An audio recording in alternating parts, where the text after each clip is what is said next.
In the remote desert outpost of Redhaven Station, a quiet mechanic with oil-stained hands was about to face her worst nightmare.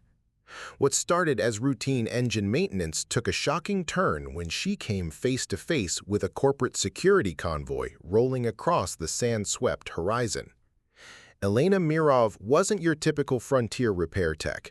For 5 years, she had spent her life hiding from a military past that haunted her every waking moment, known for fixing anything with moving parts while keeping her mouth shut and her head down.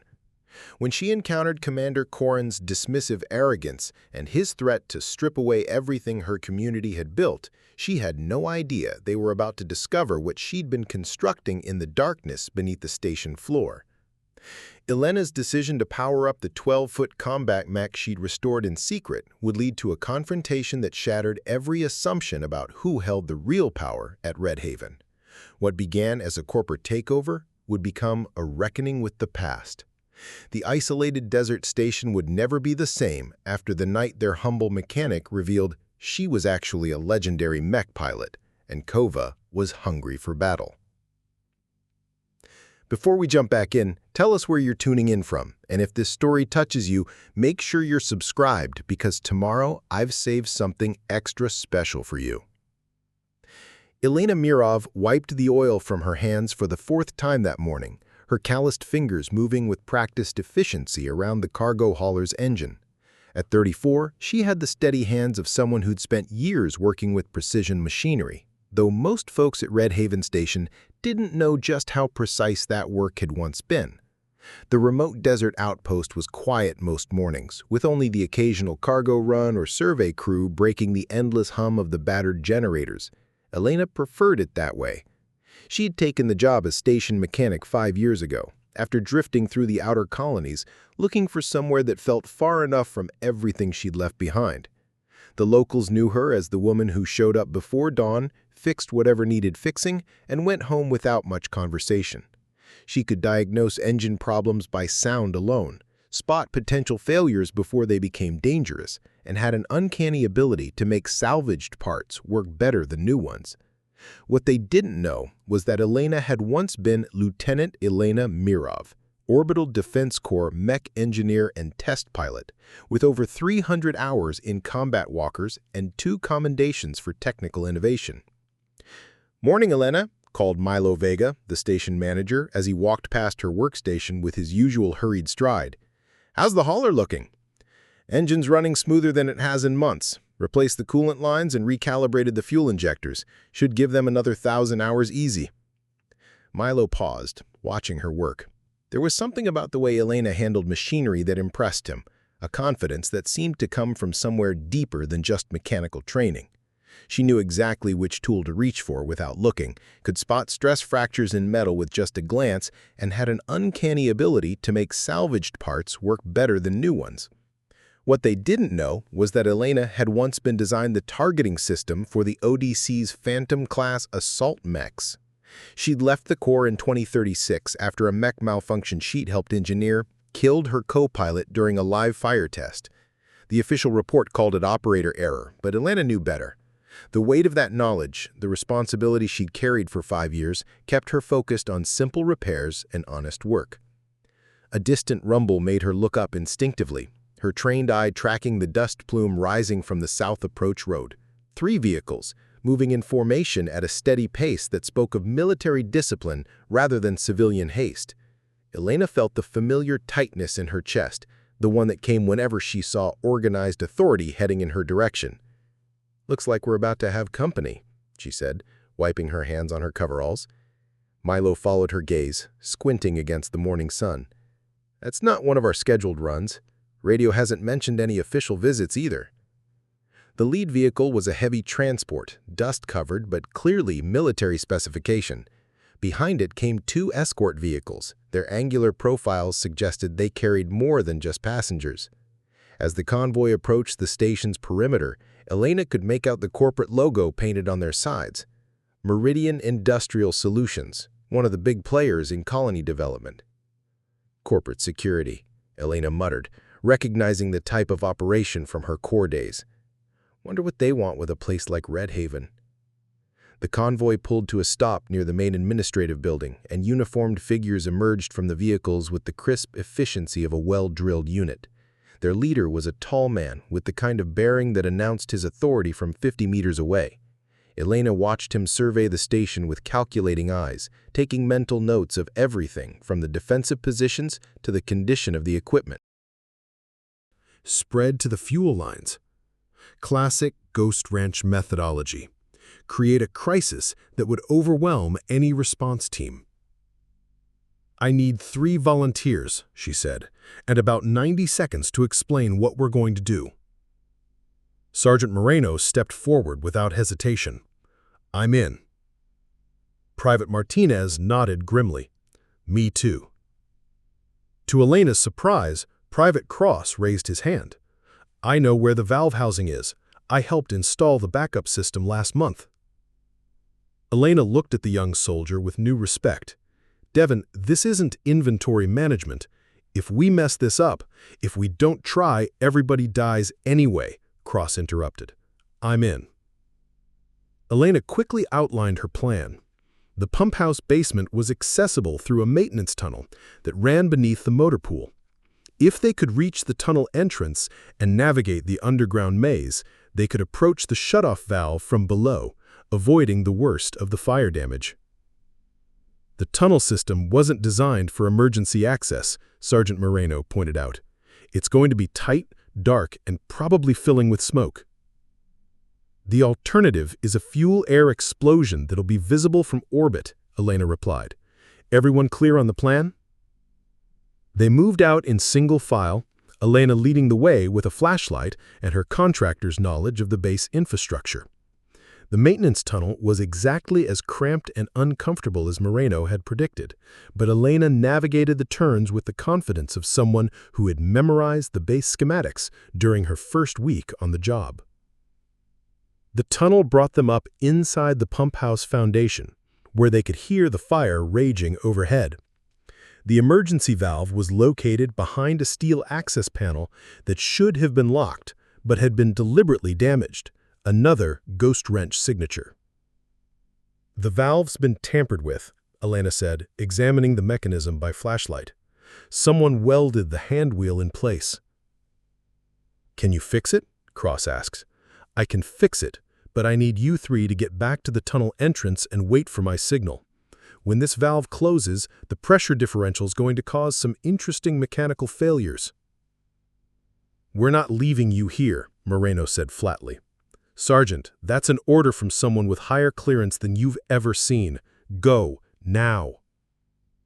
For a moment, Elena thought Moreno might argue. Then the sergeant nodded grimly and led Cross and Martinez back toward the tunnel entrance. Alone in the basement, Elena went to work on the valve mechanism. The welding job was professional but hasty. Ghost Wrench had been in a hurry, which meant he had made small mistakes. She used a combination of heat from a cutting torch and leverage from a pry bar to break the welds, her movements precise, despite the growing heat and smoke. Above her, she could hear the fire spreading, consuming the pump house structure. She had maybe 5 minutes before the building became completely unstable. The valve wheel finally broke free. Elena threw her full weight against it, feeling the massive mechanism respond as thousands of gallons of fuel stopped flowing toward the flames.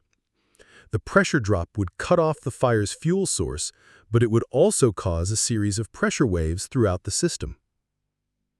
The first wave hit as she was climbing back toward the tunnel entrance. The entire pump house shuddered, and Elena heard the distinctive groan of structural steel giving way.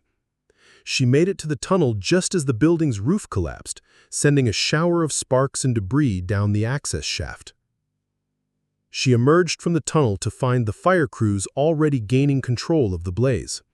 Without its fuel source, the fire was burning itself out, leaving behind twisted metal and scorched concrete, but no catastrophic explosion. "Voss!" Hale grabbed her arm as she climbed out of the tunnel. "Is it over?" "The immediate crisis is over," Elena said, pulling off her work gloves. "But whoever did this isn't finished." As she spoke, she scanned the crowd of soldiers and base personnel who had gathered to watch the fire. In the shifting shadows cast by the emergency lights, she spotted a familiar figure standing apart from the others, a man in maintenance coveralls who was watching the scene with professional interest rather than concern. Jacob Ghost Reeves looked exactly as she remembered him. Medium height, unremarkable features, the kind of face that would disappear in any crowd. But Elena knew the way he held himself, the way his eyes cataloged details and escape routes. Their gazes met across 50 meters of smoke and chaos. Ghost smiled, not the friendly expression of a base employee, but the cold acknowledgement of one professional recognizing another. Elena, you might want to make yourself scarce, Milo said quietly. Corporate types usually mean complications, and you've got that look like you're thinking about telling them exactly what you think of their timing. She almost smiled at that. Milo had learned to read her moods over the years, understanding that beneath her quiet exterior lay someone who didn't suffer fools gladly. "I've got work to finish," she said instead. "Let me know if they start asking about technical capabilities." As Milo headed toward the approaching officials, Elena returned to her engine work, but her attention remained divided. Through the open bay doors, she could hear fragments of conversation as the corporate commander introduced himself to station personnel. His voice carried the clipped authority of someone accustomed to being obeyed without question. "Commander Korran, Meridian Industrial Solutions Security Division. We're here to conduct a strategic assessment of this facility for potential corporate acquisition." Elena's hands tightened on her wrench. Acquisition was a polite word for what usually amounted to forcible buyout, complete with new management and workforce restructuring. She had seen it happen on other frontier stations, watched small communities get swallowed up by corporate expansion and stripped of everything that made them unique. "We'll need complete access to all facilities," Korran was saying. "Technical specifications, personnel files, operational procedures, standard protocol for security evaluation." From her position in the maintenance bay, Elena could see Korran's team spreading out across the station with practiced efficiency.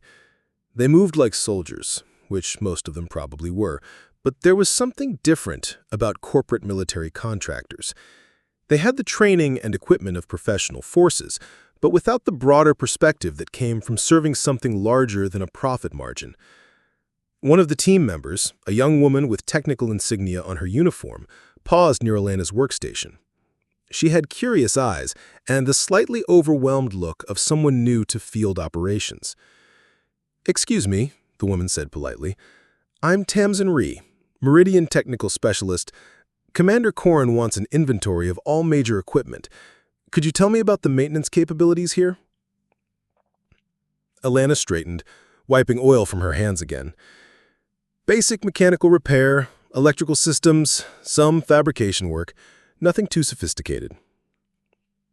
Tamsin nodded, making notes on her tablet. "What about combat systems, defensive capabilities?" "This is a civilian outpost," Elena said carefully. "We've got standard perimeter sensors and emergency protocols, but nothing military grade." Something in Elena's tone made Tamsin look up from her tablet. There was a quality to the mechanic's voice when she mentioned military specifications, a casual familiarity that suggested more knowledge than a simple repair tech should possess. "How long have you worked here?" Tamsin asked, her curiosity evident. 5 years. Long enough to know that most of our problems come from people who don't understand desert conditions trying to impose procedures that don't fit the environment." Before Tamsin could respond, Korran's voice cut across the station courtyard. "All civilian personnel report to the main briefing room for security orientation. This facility is now under temporary Meridian oversight for the duration of our assessment." Elena watched Tamsin hurry away to rejoin her team, noting the way the young woman glanced back at her with obvious questions. The corporate takeover was happening exactly as Elena had feared, with military efficiency and complete disregard for local knowledge. She had seen this pattern before, and it never ended well for the people who'd built their lives around places like Redhaven. But as she gathered her tools and prepared to attend Korran's briefing, Elena's eyes drifted toward the storage bay floor, where beneath reinforced panels lay her greatest secret. If Meridian thought they could simply walk in and claim Redhaven without understanding what they were dealing with, they were about to learn that some mechanics had more experience with military hardware than their files suggested. The briefing room felt smaller with Korran's presence dominating it. Elena slipped in among the last arrivals, choosing a seat near the back where she could observe without drawing attention. The corporate commander stood at attention behind a portable holodisplay, his uniform crisp despite the desert heat, every inch a professional soldier turned private security expert. "Ladies and gentlemen," Korran began, his voice carrying the kind of authority that expected immediate compliance. "As of this morning, Redhaven Station falls under Meridian Industrial Solutions operational oversight. This is a temporary measure to ensure security during our strategic evaluation." Milo shifted uncomfortably in the front row. "Commander, with respect, we weren't informed of any scheduled evaluations. Our operational agreements with the Colonial Authority specify advance notice for major assessments."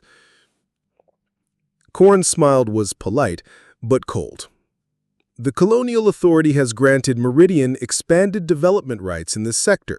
Our assessment is part of that expanded mandate." He activated the holodisplay, showing a detailed schematic of the station.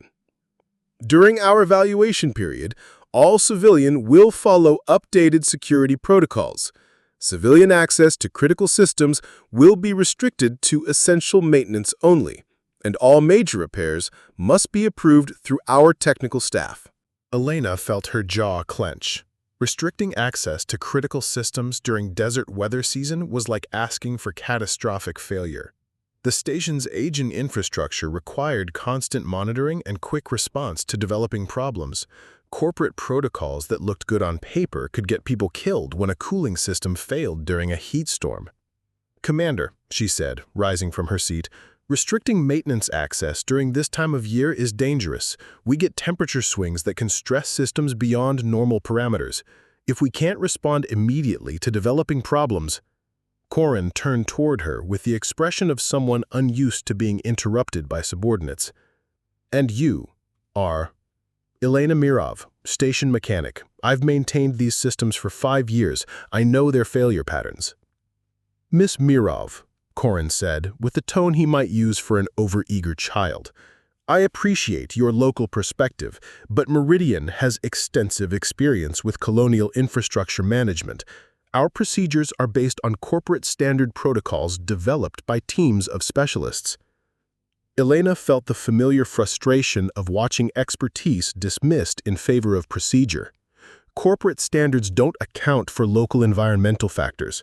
We get sandstorms here that can clog intake systems in minutes, temperature differentials that crack seals, electromagnetic interference from the mineral deposits that affect sensor calibration.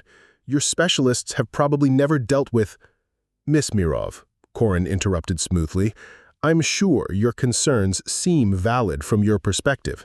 However, Meridian technical staff are fully qualified to handle any maintenance issues that arise.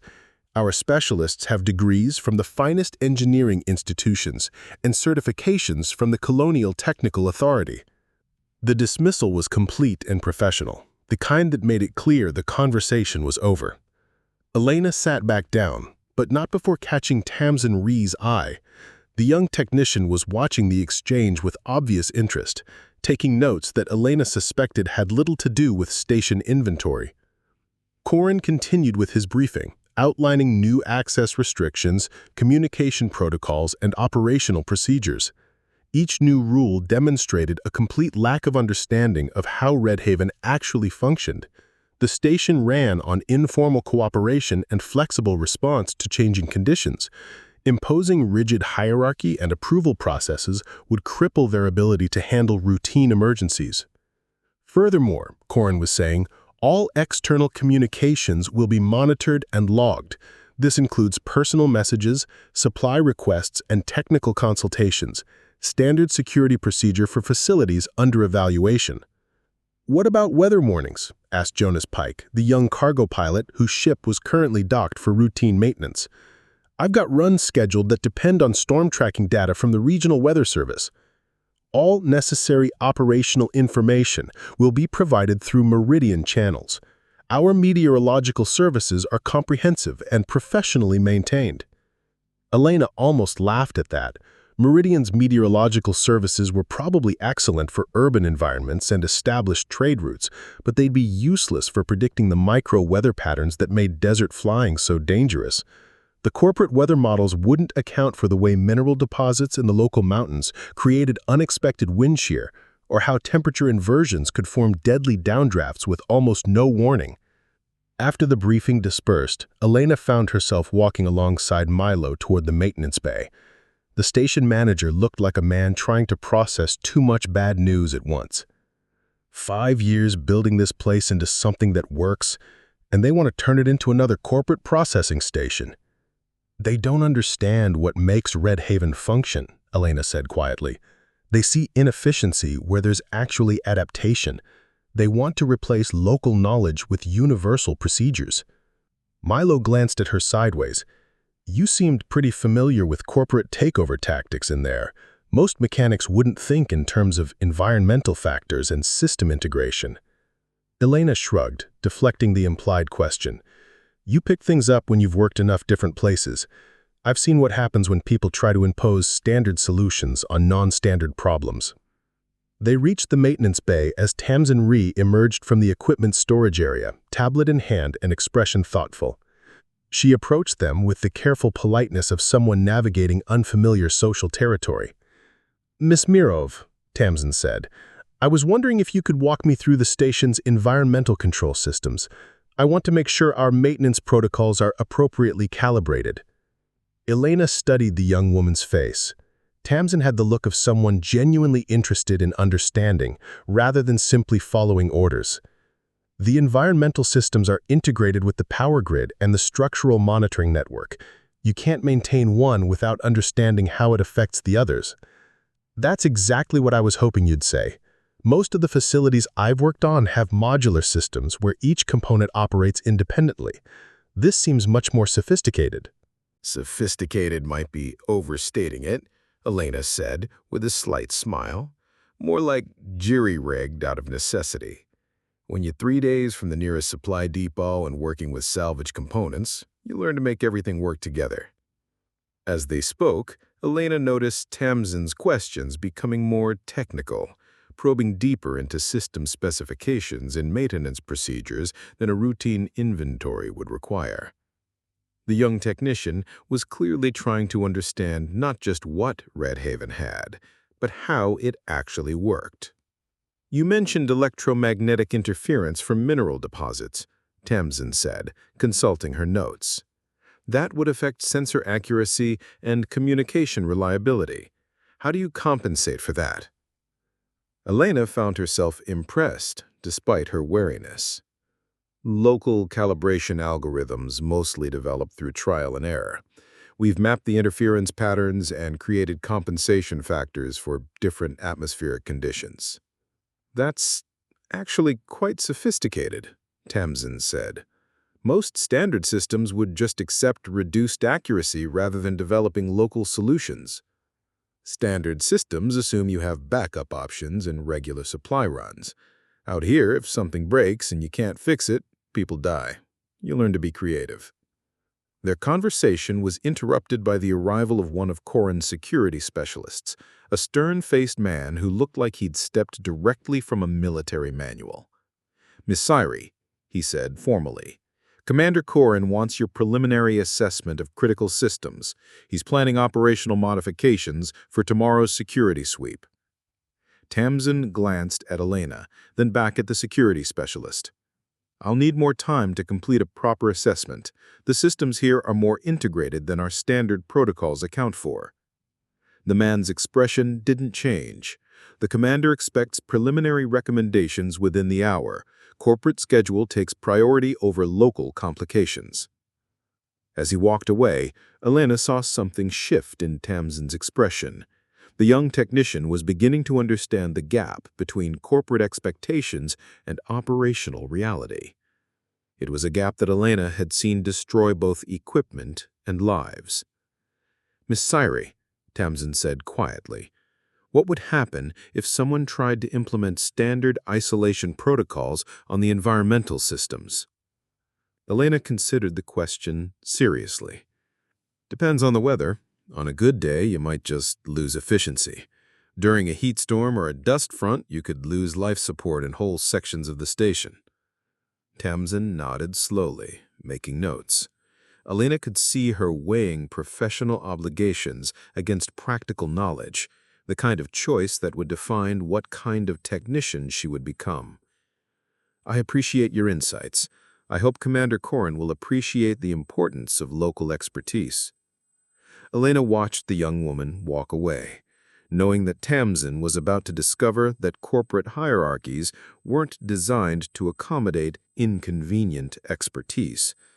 The question was whether she would adapt her recommendations to fit Korran's expectations, or whether she would risk her career to provide honest technical assessment. Either way, Elena suspected that Redhaven was about to become a very interesting place to work. That night, Elena waited until the station fell into its usual quiet rhythm before making her way to the storage bay. The corporate security team had posted guards at key locations, but they were watching for external threats, not internal movement. Elena knew every corridor and service tunnel in Redhaven, and more importantly, she knew which routes the surveillance sensors couldn't cover. The storage bay looked ordinary enough in the dim emergency lighting, rows of supply crates, spare parts, and equipment waiting for routine maintenance. But Elena moved with purpose toward a section that appeared no different from the rest, kneeling beside what looked like standard floor plating. Her fingers found the concealed latches she'd installed years ago, and with a soft hydraulic hiss, a section of the floor hinged upward to reveal stairs leading down into darkness. Elena descended into her secret workshop, activating floodlights that revealed the space she'd carved from the original foundation of the station. It was larger than most people would expect, with reinforced walls and an independent power system that drew minimal energy from the station's main grid. But the workshop itself wasn't the secret. It was what stood in the center of the space. Kova rose 12 feet from floor to head assembly, the humanoid frame both graceful and intimidating in the harsh worklights. The armor was a patchwork of original plating and Elena's careful repairs, each piece painted with the flat gray primer that indicated ongoing restoration rather than finished work. Years of patient labor had brought the machine from a collection of scavenged parts to something that could actually function, though Elena hadn't powered it up in over 2 years. She ran her hand along the mech's left arm actuator, feeling the solid construction beneath her palm.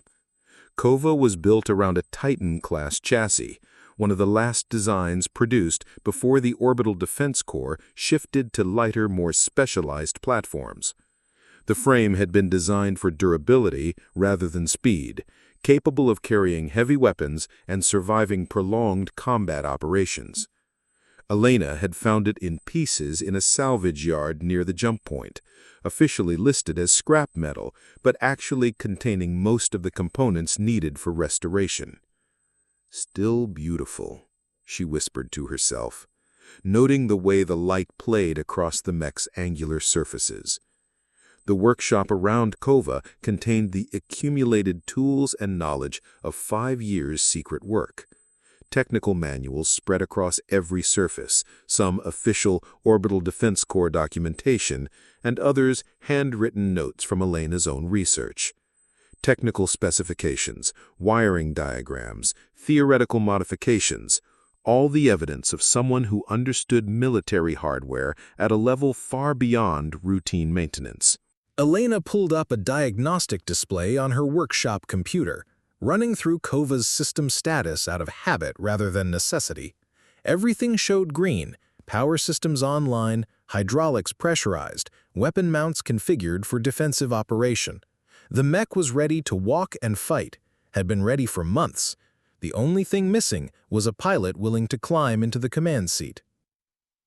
Telling and preparing this story took us a lot of time, so if you are enjoying it, subscribe to our channel. It means a lot to us. Now back to the story. She'd told herself the restoration was therapeutic, a way to work through the guilt and trauma of her last test flight. Rebuilding Kova was like rebuilding herself, replacing damaged components with stronger ones, learning from past failures to create something better. But as the years passed and the mech became fully functional, Elena had to confront the real reason she'd never powered it up for a full test. She was terrified, not of the machine itself, but of what it represented. Climbing into Kova's cockpit would mean accepting that she was still a pilot, still someone willing to take responsibility for that kind of power. It would mean confronting the part of herself that had loved the challenge of making tons of metal move with surgical precision, the part that had thrived on the complex interplay of human judgment and mechanical capability. "You're not hiding from the mech," she said aloud, addressing herself as much as the machine. "You're hiding from what you could still be." The sound of footsteps on the workshop stairs made Elena's hand move instinctively toward the emergency power cutoff. But the footsteps were too familiar, the cadence too relaxed for an intruder. "I figured you'd be down here," Milo said as he reached the bottom of the stairs, "especially after today's excitement." Elena turned to face him, noting that he didn't seem particularly surprised by Kova's presence. "How long have you known?" "About 3 years," Milo replied, walking around the mech with obvious appreciation. "I was doing an infrastructure survey and noticed the power draw inconsistencies. Took me another 6 months to figure out where you'd hidden the access." He reached out to touch one of Kova's armor plates. "Titan class, if I'm reading the specifications right. Where did you find a complete chassis?" "It wasn't complete," Elena said. "Took me 2 years just to locate all the major components, another year to get the integration working properly." Milo nodded slowly. "And the other 2 years?" "Learning to be afraid of it." They stood in comfortable silence for minutes, both contemplating the machine that represented so much more than its mechanical components. Finally, Milo spoke again.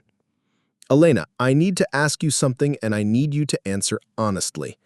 Do you think Korran is going to be reasonable about this evaluation?" Elena met his eyes. "No.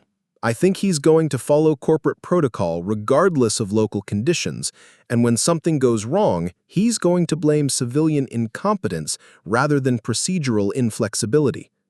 "That's what I was afraid you'd say." Milo gestured toward Kova. "Is this machine functional?" "Fully operational," Elena admitted. "I've run every diagnostic I can think of. All systems test within normal parameters." "And you can pilot it?" Elena was quiet for a long time before answering, "I used to be able to. Whether I still can, I don't know." Milo walked over to Elena's workbench, examining the technical manuals spread across its surface. "You know, when I inherited this place from my parents, they told me Redhaven survived because it was too small and too remote for anyone to bother with. I think those days are over." "Probably," Elena agreed. "Places like this are becoming strategic assets as the colonies expand. Corporate interests are going to look at Redhaven and see opportunity rather than isolation. Which means we might need more than diplomatic solutions to maintain our independence," Milo said carefully. Elena understood what he was suggesting, but the weight of her past made the decision feel more complex than simple necessity. "Milo, the last time I piloted a combat mech, my co-pilot died. The systems I designed failed at the worst possible moment, and someone who trusted me paid the price." "That wasn't here," Milo said gently. "This isn't the same situation, and you're not the same person." "How do you know?" "Because the Elena who designed faulty systems wouldn't have spent 5 years building something better. The Elena who was reckless with other people's lives wouldn't have dedicated herself to keeping our life support running perfectly for half a decade." Elena looked at Kova again, seeing not just the machine, but the hundreds of hours of careful work it represented. Every component had been tested and retested, every system integration verified through multiple approaches. She'd built it not as a weapon, but as a promise to herself that she could do better.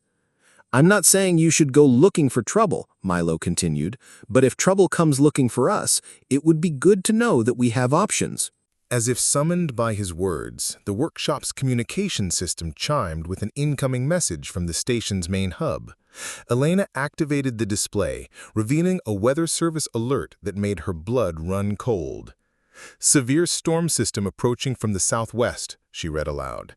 "Sustained winds up to 80 kilometers per hour, visibility near zero, duration 6 to 8 hours. Estimated arrival 1400 hours tomorrow."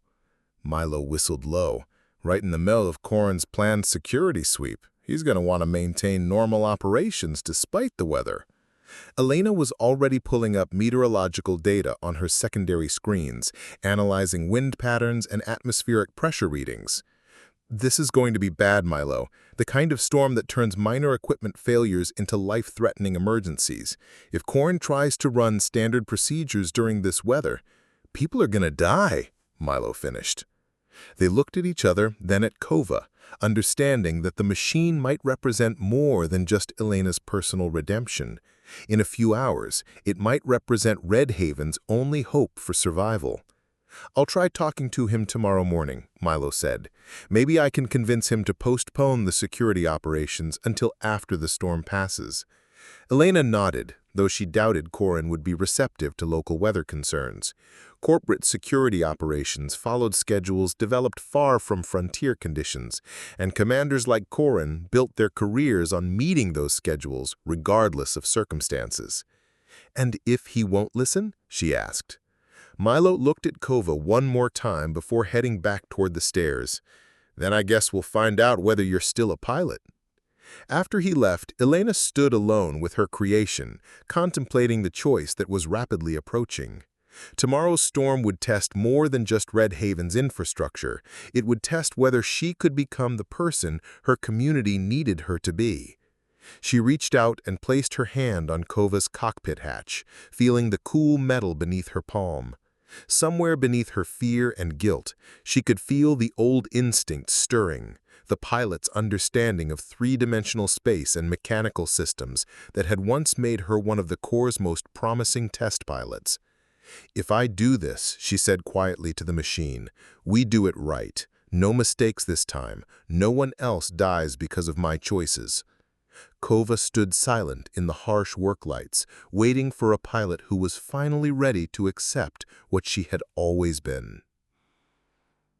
The morning sky had turned the color of old brass, and Elena could taste electricity in the air before she was halfway to the maintenance bay.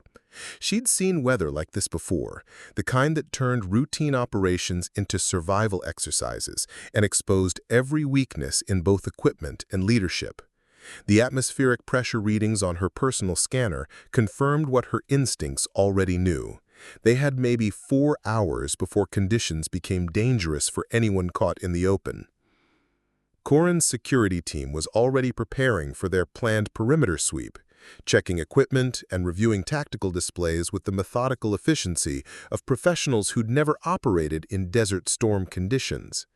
Elena watched them through the bay windows as she ran her morning diagnostics, noting the way they'd positioned their patrol mech in the open courtyard where it would catch the full force of the coming winds. "Commander," she heard Milo saying as he approached Korran near the communications array, "I'm getting severe weather warnings from the regional monitoring station. We should consider postponing outdoor operations until this system passes." Korran barely glanced at the weather display Milo was showing him. "Standard meteorological protocols call for operations to continue unless winds exceed safety thresholds. Current readings are well within acceptable parameters." Elena felt her jaw clench. Acceptable parameters for what? Corporate weather models developed for urban environments had no relevance to the microclimate effects created by Redhaven's position between mineral-rich mountains and open desert. The interaction between heated air masses and metallic deposits could turn a moderate storm into something that grounded aircraft and toppled equipment without warning. "Sir," Tamsin interjected, consulting her tablet with obvious concern, "local environmental factors might create conditions outside our standard models. The station's maintenance chief has extensive experience with regional weather patterns." Korran turned toward Elena with the patient expression of someone dealing with civilian anxiety. "Ms. Mirov, I understand that frontier conditions can seem challenging from a local perspective. However, Meridian equipment is rated for operations in far more severe environments than anything this region produces." Elena set down her diagnostic scanner and walked over to where the group was gathered. "Commander, with respect, your equipment ratings don't account for the electromagnetic interference generated by the mineral veins in the surrounding mountains. During storms like this, that interference can disrupt sensor systems and communication links. Your patrol mech's navigation could be compromised within minutes of leaving the station." "Our systems are hardened against electronic warfare," Korran replied dismissively. "A little atmospheric static isn't going to affect military-grade electronics." "It's not static," Elena said, fighting to keep her voice level. "The mineral deposits create focused electromagnetic pulses during electrical storms. I've seen systems fail that were designed to survive direct energy weapon hits." Korran's expression hardened. "Ms. Mirov, I appreciate your concern, but civilian mechanics don't typically have experience with advanced military countermeasures. Our technical specialists are fully qualified to assess operational risks." Elena felt the familiar frustration of watching expertise dismissed in favor of credentials. But before she could respond, Jonah Pike approached from the cargo platform where his ship was secured. "Elena's right about the interference," the young pilot said. "I've had navigation systems go crazy in storms like this. The electromagnetic effects here are unlike anything I've encountered on the main trade routes." "Mr. Pike," Korran said with strained patience, "I'm sure local conditions present certain challenges for civilian aircraft. Military systems are built to different standards." Elena watched Tamsin take notes throughout the exchange, her expression growing more troubled with each dismissive response from her commander. The young technician had spent enough time reviewing the station's systems to understand that local expertise wasn't born from ignorance. It was developed through years of dealing with conditions that didn't appear in any manual. The wind was already beginning to pick up, sending small dust devils across the landing area and creating an ominous whistling sound through the station's external structures. Elena could see the storm front approaching like a wall of brown haze on the horizon, moving with the kind of relentless speed that left no room for hesitation once it arrived. "Commander," Elena tried again, "our emergency protocols recommend securing all external operations at least 2 hours before storm contact. That would be right about now." Korran checked his chronometer with the air of someone consulting an infallible authority.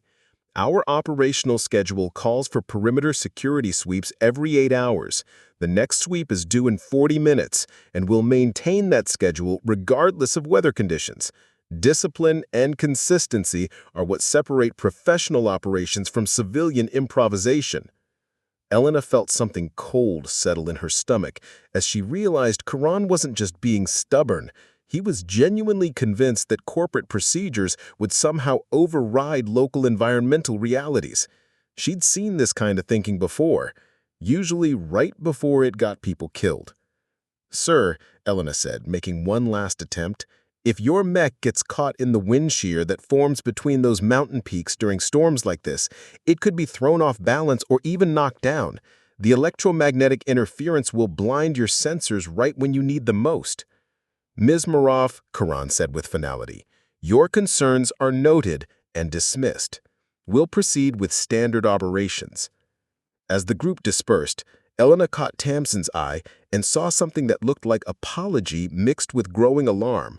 The young technician was beginning to understand that her commander's confidence might be based more on procedure than on practical understanding.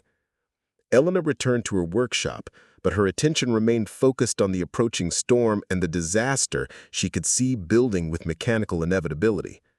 Through the bay windows, she watched Korran's team make final preparations for their patrol, their movements efficient but blind to the environmental factors that would soon turn routine operations into a life-threatening gamble. The storm was coming, and Elena suspected it would teach everyone at Redhaven some hard lessons about the difference between theoretical knowledge and practical expertise. The storm hit Redhaven like a physical blow, transforming the clear morning into a howling nightmare of wind and sand. Elena watched from the maintenance bay as visibility dropped to mere meters, the familiar landscape disappearing behind walls of swirling dust. The electromagnetic interference began almost immediately, causing lights to flicker and communication systems to emit bursts of static that made normal operations nearly impossible. Despite the deteriorating conditions, Korran's patrol mech moved out on schedule, its 12-foot frame disappearing into the storm with mechanical determination. Elena tracked its progress on her scanner until the electromagnetic interference overwhelmed even her hardened systems, leaving only fragmentary readings that came and went with the storm's intensity. "This is madness," Jonah muttered, joining Elena at the observation window. "I can barely see the landing platform from here, and they've got a mech out doing perimeter sweeps." Elena nodded grimly, her eyes fixed on the swirling chaos outside. The wind shear between the mountain peaks creates downward pressure currents during storms like this. A mech that heavy could lose stability if it hits the wrong pocket. They didn't have to wait long to see her prediction come true. The patrol mech emerged from the storm like a mechanical ghost, its outline barely visible through the dust and flying debris. But something was wrong with its movement. The usual fluid stride had become a lurching struggle against forces its pilot clearly didn't understand. Elena watched in horror as the machine stepped directly into the wind shear zone she'd tried to warn Korran about. The effect was immediate and catastrophic. The mech's left leg buckled as the downward pressure hit it like a giant's fist, sending 12 tons of military hardware stumbling sideways toward the station's main storage facility. Elena could see the pilot fighting desperately to regain control, but the electromagnetic interference had clearly blinded his sensors, leaving him to navigate by sight through near-zero visibility. "Jonah!" Elena shouted, grabbing the young pilot's arm. "Get on the radio. Tell them to reverse thrust and lean into the wind. The pressure gradient is trying to push them southeast toward the storage bay." Jonah fumbled for his communicator, trying to raise the patrol mech on emergency frequencies. Through the static and interference, they could hear fragments of panicked radio traffic as the mech pilot struggled with systems that were failing in ways no manual had prepared him for. "Navigation offline. Can't see. Controls not responding. Unknown caller to Patrol Unit 7. Reverse thrust and compensate southeast. You're heading for the storage bay." Whether the pilot heard Jonah's warning or simply got lucky, the mech managed to arrest its sideways slide just meters from the storage bay. Elena could see the machine's stabilizers firing frantically as it fought to maintain balance against the storm's unpredictable forces. Tamsin appeared at Elena's shoulder, her face pale with understanding. "You knew this would happen. You tried to warn him about the wind patterns." "Local knowledge," Elena replied, not taking her eyes off the struggling mech. "The kind that doesn't show up in corporate databases." The patrol mech finally managed to stabilize itself, but not before Elena could see that its left leg actuator was damaged and its sensor array was completely offline. The pilot was effectively flying blind in conditions that would challenge even experienced desert operators. "They need to abort the patrol," Tamsin said, making notes on her tablet with urgent strokes. "The machine is compromised and conditions are only getting worse." Elena almost smiled at the young technician's naivete. "Try explaining that to your commander. I suspect he'll interpret mechanical failure as pilot error rather than procedural inadequacy." Through the storm, they watched the damaged mech limping back toward the station, its movements now cautious and uncertain. The pilot had learned in the hardest possible way that environmental conditions could override even military-grade systems when local expertise was ignored. "Tamsin," Elena said quietly, "how much authority do you have to modify operational procedures based on field assessment?" The question clearly made Tamsin uncomfortable. Officially, very little. Technical specialists are expected to support command decisions, not question them. And unofficially. Tamsin was quiet for a long moment, watching the damaged mech struggle against the storm. Unofficially, I'm starting to think that following orders isn't the same thing as doing the right thing. That evening, with the storm still raging outside and the station running on emergency power, Tamsin found her way to the maintenance bay where Elena was working by portable light. The corporate technician moved with the careful steps of someone who'd made a decision that couldn't be easily undone. "Ms. Mirov," Tamsin said quietly, "I need to ask you something, and I need you to trust me with an honest answer."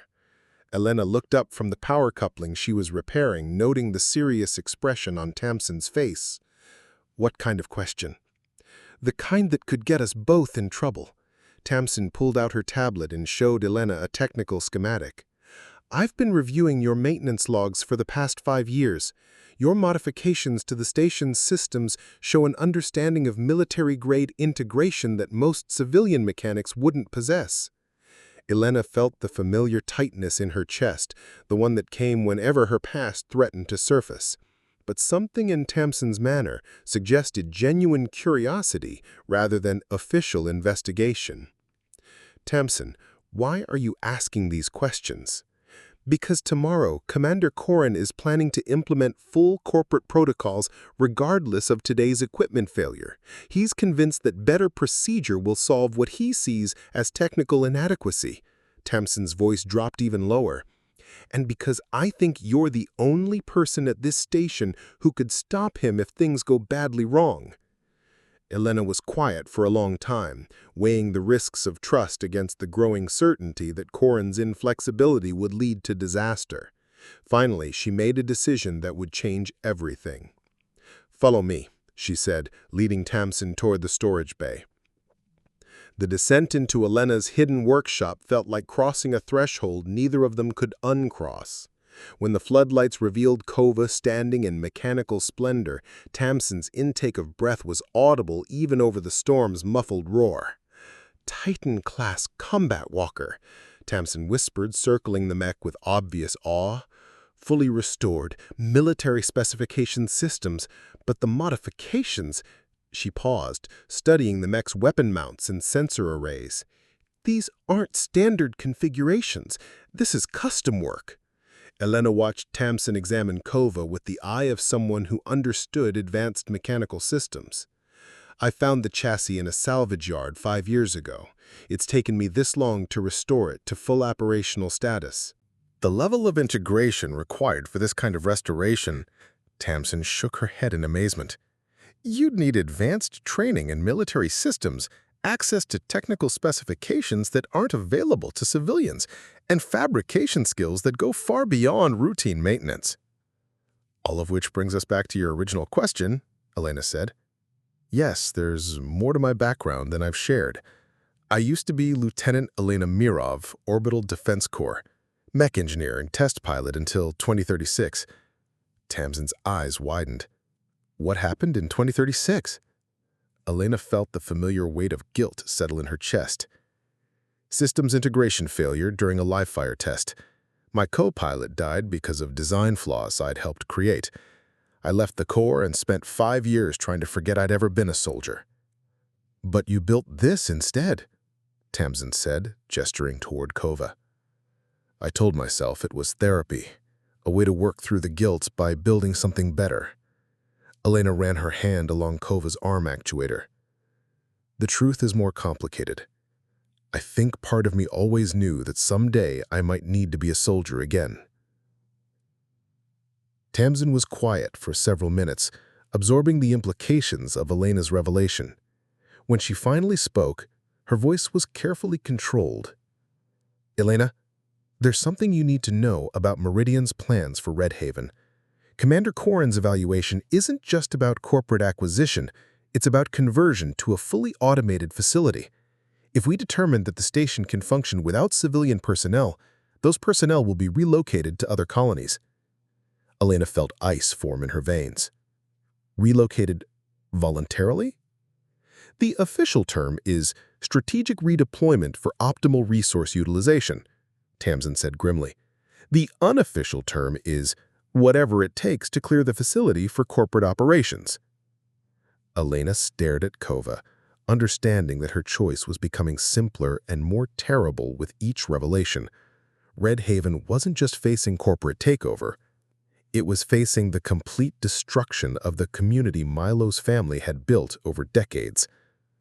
Tamsin, why are you telling me this? The young technician met Elena's eyes with a determination that reminded Elena of her younger self.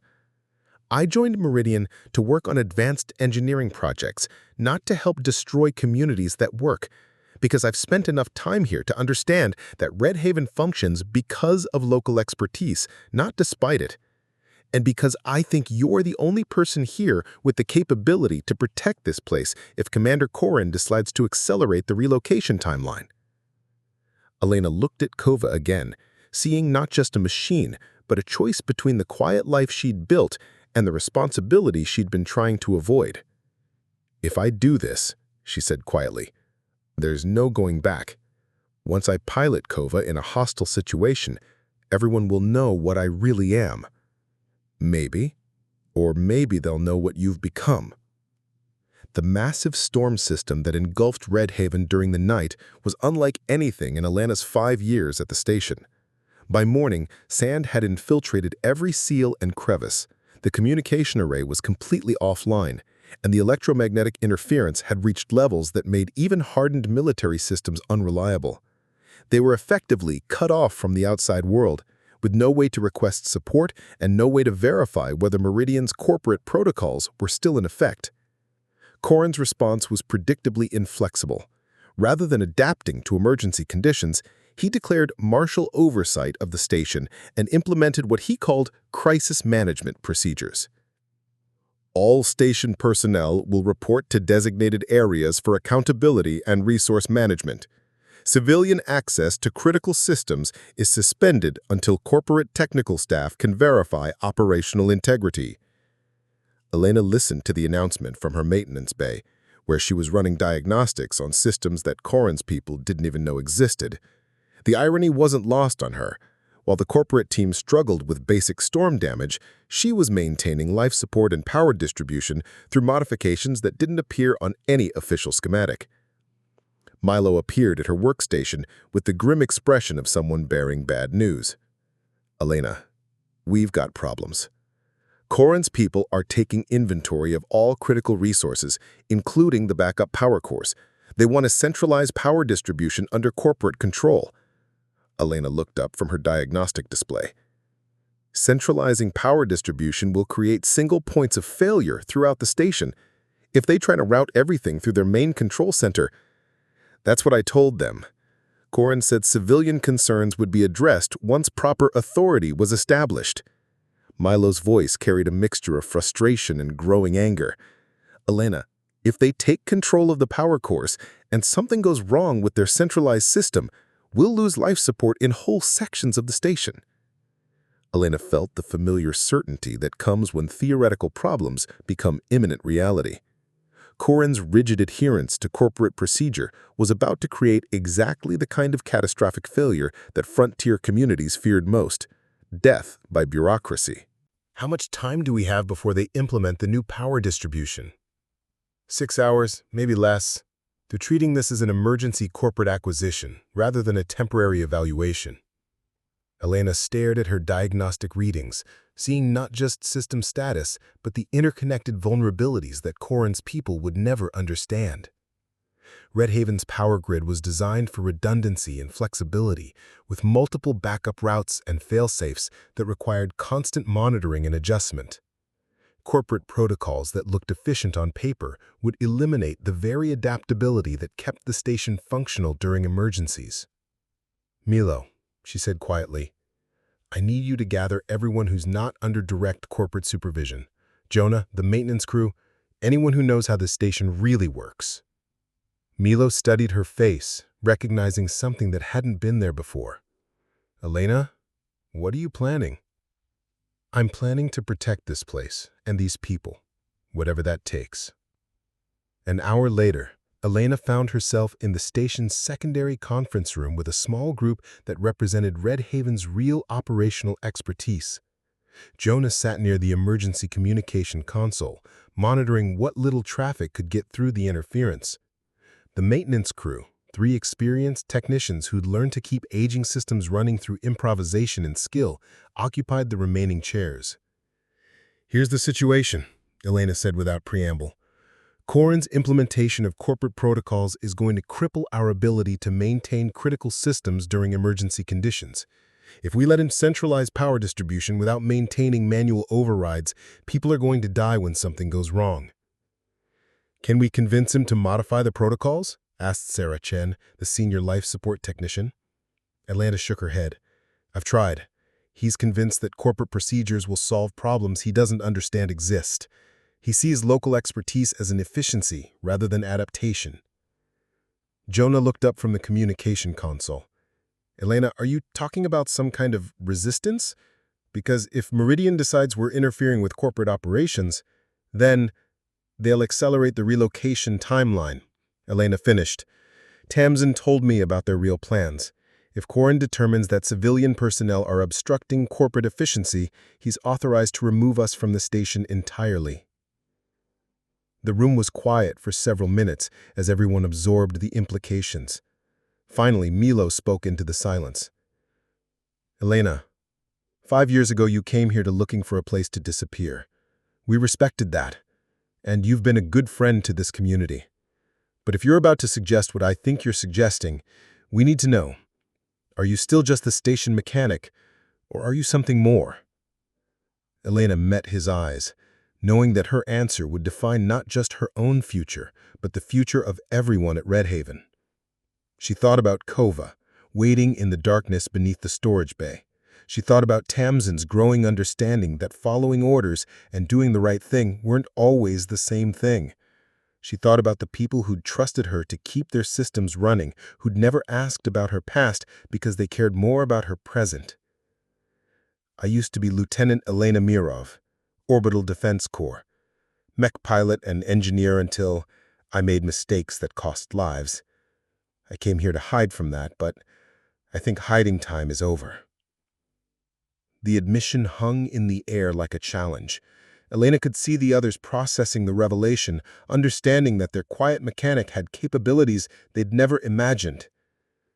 "The question," she continued, "is whether you're willing to trust me with those capabilities one more time. Because if we're going to protect Redhaven, we're going to need more than diplomatic protests and maintenance expertise." Milo looked around the room at faces that reflected years of shared work and mutual respect. When he spoke, his voice carried the authority of someone who'd inherited responsibility for a community and took that responsibility seriously. "Elena, what do you need from us?" She felt something shift inside her chest, the last barrier between her past and present finally dissolving. "I need you to help me prove that local expertise isn't just about fixing engines and calibrating life support. Sometimes it's about standing up for the people and places that corporate protocols can't understand." As if summoned by her words, the emergency communication system crackled to life with an announcement that made everyone's blood run cold. "Attention all station personnel. Corporate security teams will begin securing critical infrastructure in 1 hour. All civilian personnel must report to designated safe areas for processing. This is not optional." Elena stood up, feeling the weight of command settling on her shoulders for the first time in 5 years. "I need to go prepare. If anyone wants to change their mind about this, now would be the time." No one moved to leave. "All right then. Let's see what Redhaven Station is really capable of." Elena descended into her workshop with purpose for the first time in 5 years, no longer the reluctant mechanic hiding from her past, but the pilot Redhaven needed. Tamsin and Jonah followed her down the concealed stairs, their faces showing a mixture of awe and determination as the floodlights revealed Kova in all its restored glory. "System initialization will take about 10 minutes, Elena said, her hands moving across the startup controls with muscle memory that felt both foreign and familiar. Jonah, I need you to monitor the station's external communication array. If any of Korran's patrol units are moving, we need to know about it. The young pilot nodded, settling at Elena's communication console. What about the electromagnetic interference from the storm? Kova's systems are hardened against electronic warfare, Elena replied, watching diagnostic readings cascade across multiple displays. Military-grade countermeasures, plus some improvements I've made over the years, will have better sensor capability than anything else operating in these conditions. The workshop filled with the deep hum of Kova's power core coming online, a sound that resonated through Elena's bones like a remembered song. Each system reported ready status in sequence: hydraulics, actuators, targeting computers, environmental controls. The mech was not just functional, but eager, 5 years of patient restoration culminating in this moment of awakening. "Elena," Tamsin said from where she was reviewing technical specifications, "the weapon systems are configured for non-lethal engagement. Electromagnetic pulse generators, sonic disruptors, restraint foam dispensers. You built this for defense, not destruction." Elena nodded as she ran through the pre-flight checklist that had been drilled into her during core training. "I learned the hard way that the most dangerous thing about a mech isn't its weapons, it's the pilot's willingness to use them. Kova is designed to stop threats without creating casualties." The final system to come online was the neural interface, the delicate connection between pilot and machine that separated true mech operators from simple equipment drivers. Elena hesitated for just a moment before activating the link, knowing that once she established that connection, there would be no pretending she was anything other than what she'd always been. The interface engaged with a sensation like coming home after years of exile. Suddenly, Elena could feel Kova's systems as extensions of her own body. The mech's sensors became her eyes, its actuators became her limbs, its vast strength became hers to command. The guilt and fear she'd carried for 5 years didn't disappear, but they transformed into something useful, the careful precision of someone who understood exactly how dangerous their capabilities could be. "Jonah," she said, her voice carrying the authority of someone speaking from 12 feet of height and 10 tons of responsiveness, "what's Korran's status?" The young pilot checked his instruments, fighting to extract signal from the storm's electromagnetic chaos. "2 patrol units moving toward the power distribution center. They're trying to maintain radio contact, but the interference is making coordination nearly impossible." "Perfect," Elena said, feeling Kova's systems respond to her intentions with mechanical precision. "Tamsin, can you access Meridian's communication network from here?" The corporate technician looked up from her tablet with an expression that mixed professional guilt with personal conviction. "I still have administrative access to their command frequencies. If I use it to help you, I'll be committing corporate espionage. And if you don't use it, you'll be complicit in the destruction of a community that's done nothing wrong except exist in a place Meridian wants to control." Elena's voice carried no judgment, only the acknowledgement of a choice that each of them had to make individually. Tamsin was quiet for a moment, then nodded with finality. "What do you need me to do?" "Monitor their tactical communications. If they start coordinating a combined assault on critical systems, I need to know about it." Elena felt Kova responding to her intentions as she tested the mech's articulation, each joint moving with the fluid precision of a machine built for combat but guided by someone who'd learned the value of restraint. "Jonah," Elena said quietly, "are you sure about this? Once you take Kova out there, everyone will know what you really are." Elena looked down at her friends from Kova's cockpit, seeing their faces illuminated by the mech's status displays. These were people who'd accepted her as the quiet station mechanic, who'd respected her privacy and valued her contributions without needing to understand her past. Now they were asking her to risk everything she'd built here for the chance to save something that mattered to all of them. "5 years ago, I came to Redhaven to hide from being a soldier. But maybe the best way to honor that soldier's memory isn't to bury her, it's to make sure she fights for something worth protecting." The workshop's roof panels retracted with mechanical smoothness, revealing the storm-lashed sky above.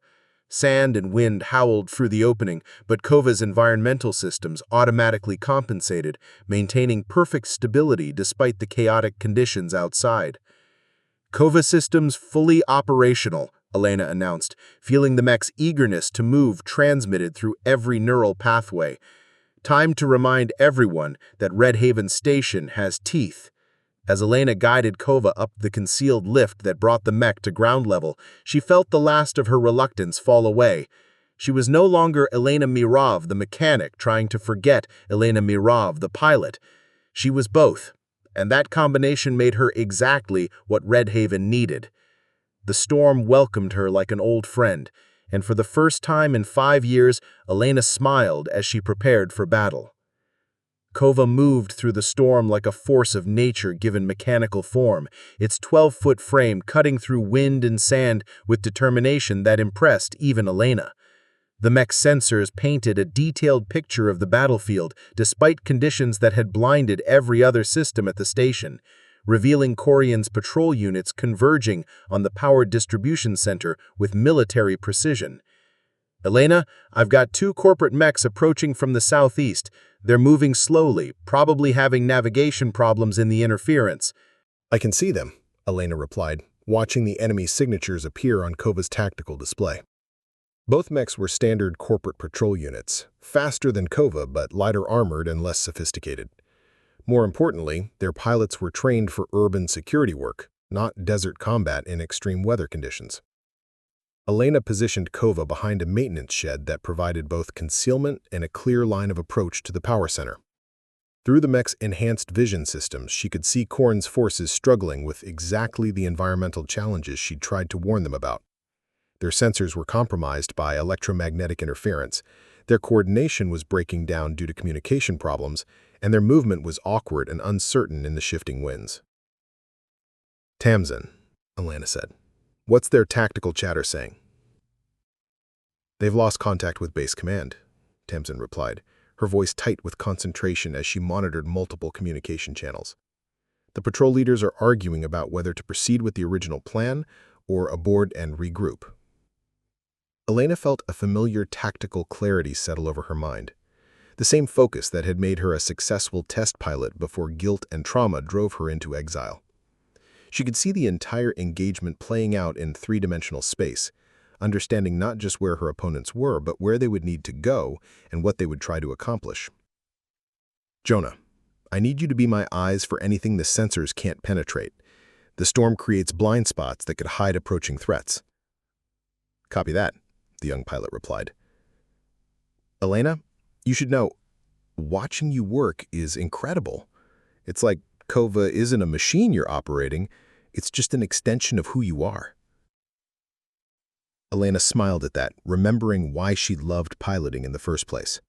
The neural interface didn't just let her control the mech, it let her become the mech, transforming her human limitations into mechanical capabilities while preserving the judgment and intuition that no automated system could replicate. The first corporate mech rounded the corner of the power facility with the cautious movement of a pilot operating beyond his training. Elena waited until the machine was committed to its approach path, then stepped Kova out of concealment with movements that flowed like water despite the mech's massive size. "Corporate Patrol Unit, this is Redhaven Defense. You are approaching critical infrastructure during hazardous weather conditions. Withdraw immediately for your own safety." The corporate pilot's response was immediate and predictable. Weapons powered up and targeting systems activated, exactly the kind of escalation that corporate security training encouraged. Elena sighed, disappointed but not surprised. Kova's first shot was a precisely modulated electromagnetic pulse that overwhelmed the corporate mech's targeting computers without causing permanent damage. The enemy machine staggered as its pilot struggled with systems that had suddenly become unreliable, its weapons firing wildly into empty air. "Warning shot," Elena announced calmly. "Next one won't be."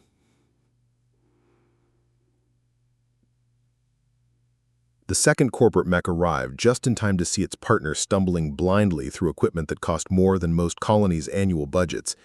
Elena could hear increasingly frantic radio chatter as the patrol units tried to coordinate a response to a threat they couldn't properly track or target.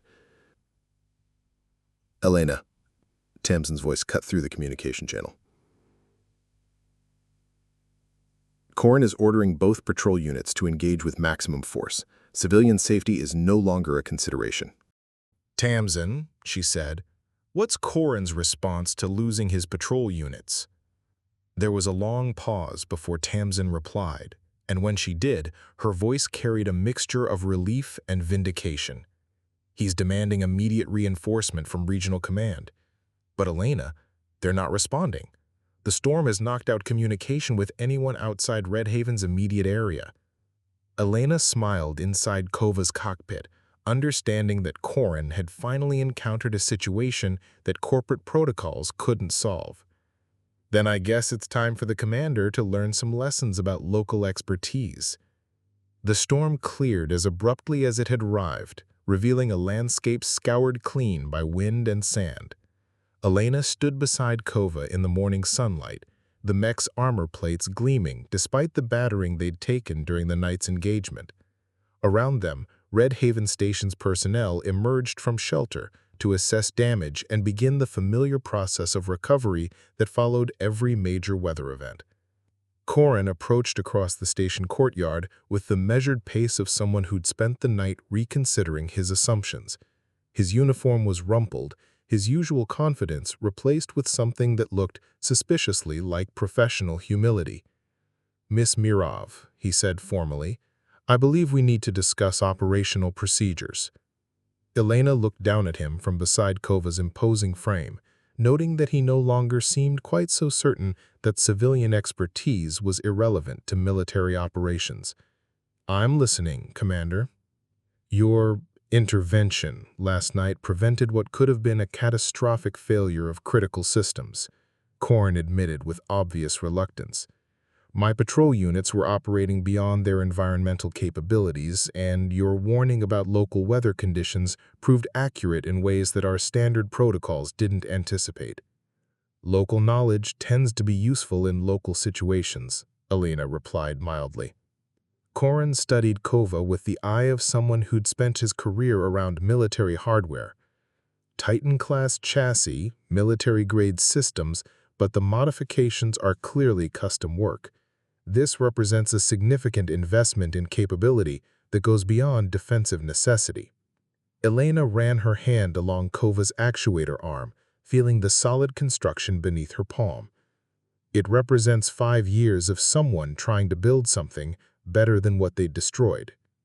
The corporate commander was quiet for several minutes, processing implications that clearly extended beyond simple equipment assessment. When he spoke again, his voice carried the tone of someone who'd learned an expensive lesson. "Miss Mirov, I've received updated orders from Meridian Regional Command. The assessment of Redhaven Station will be conducted as a technical evaluation rather than a corporate acquisition. Local operational expertise will be considered a strategic asset rather than an efficiency obstacle." Elena felt a smile tug at the corner of her mouth. "And civilian personnel?" "Will remain in place as essential technical staff. It appears that corporate headquarters has developed a new appreciation for the value of experienced local operators." Tamsin appeared at Elena's side, her corporate uniform replaced by practical work clothes that suggested she'd made her own decision about which side of the corporate divide she belonged on. "Elena, I've been reviewing Meridian's new operational parameters. They're offering technical specialist positions to anyone who wants to stay and help develop better integration between corporate resources and local expertise." "And you?" Elena asked. Tamsin grinned. "I'm thinking that working with someone who can build a fully functional combat mech from salvaged parts might be more interesting than maintaining standard corporate equipment." Jonah joined them from the communications center, his expression mixing relief with obvious excitement. "Elena, word is spreading through the cargo pilot network about what happened here. People are calling it the night someone proved that local knowledge beats corporate procedure." Elena looked around at the faces surrounding her, Milo with his satisfied expression of someone who'd watched his community survive another challenge. Tamsin with her determination to build something better than corporate mediocrity, Jonah with his eagerness to learn from someone who had mastered skills he was just beginning to understand. I didn't prove anything. We proved something. Redhaven Station works because everyone here contributes what they do best, and no one pretends that procedures can replace experience. Korran cleared his throat, drawing attention back to official business. Miss Mirov, there's one more matter. Meridian would like to offer you a position as Senior Technical Consultant for Frontier Operations. Your expertise in both maintenance and tactical applications would be valuable for other installations facing similar challenges. Elena considered the offer for exactly as long as it took to look at Kova, then at the station that had become her home, then at the people who'd accepted her as she was and supported her as she became what they needed. Thank you, Commander, but I already have a job. Station mechanic at Redhaven, with responsibility for keeping critical systems running and occasionally reminding corporate assessors that local conditions require local solutions. Korran nodded with something that might have been respect. I understand. If you ever reconsider, I'll know where to find you. As the corporate team prepared to depart, Elena found herself standing beside Kova with Milo, watching the morning sun reflect off the mech's armor plating. The machine looked different. Somehow, no longer a secret shame hidden beneath the station, but an acknowledged part of Redhaven's defensive capabilities. So, Milo said casually, I suppose this means we'll need to expand the maintenance budget to include mech systems. Elena laughed, feeling lighter than she had in years. Just basic upkeep, oil changes, actuator maintenance, weapon systems calibration. Nothing too complicated. Elena, Milo said more seriously, 5 years ago, you came here to hide from being a soldier. What are you now? Elena looked at Kova, then at the station that had become her home, then at the horizon where new challenges would inevitably appear. She was no longer the guilt-ridden exile who'd fled her past, but she wasn't the naive test pilot she'd been before tragedy taught her the weight of responsibility. I'm Elena Mirov, she said finally, station mechanic, mech pilot, and someone who's learned that the best way to honor your mistakes is to make sure you never repeat them. Milo smiled. Works for me. As the day progressed and normal operations resumed, Elena found herself dividing time between routine maintenance and the more complex task of integrating Kova into Redhaven's operational procedures. The mech would no longer be her secret burden, but an acknowledged tool for protecting the community that had given her the chance to become something better than her past. The future looked different now, not just for Elena, but for Redhaven Station itself. They were no longer an isolated outpost hoping to avoid corporate attention. They were a community that had proven its worth, defended its independence, and earned the right to determine its own destiny. And in the maintenance bay, beside a machine that embodied both redemption and readiness, Elena Mirov continued the work she'd always done, keeping critical systems running, solving problems that didn't appear in any manual, and proving that sometimes the best solutions come from understanding both what you're working with and what you're working for. Up next, we have 2 more incredible stories that are waiting for you. Just click the image you want to watch and it will take you there. If you enjoyed this video, make sure to subscribe. It would mean a lot.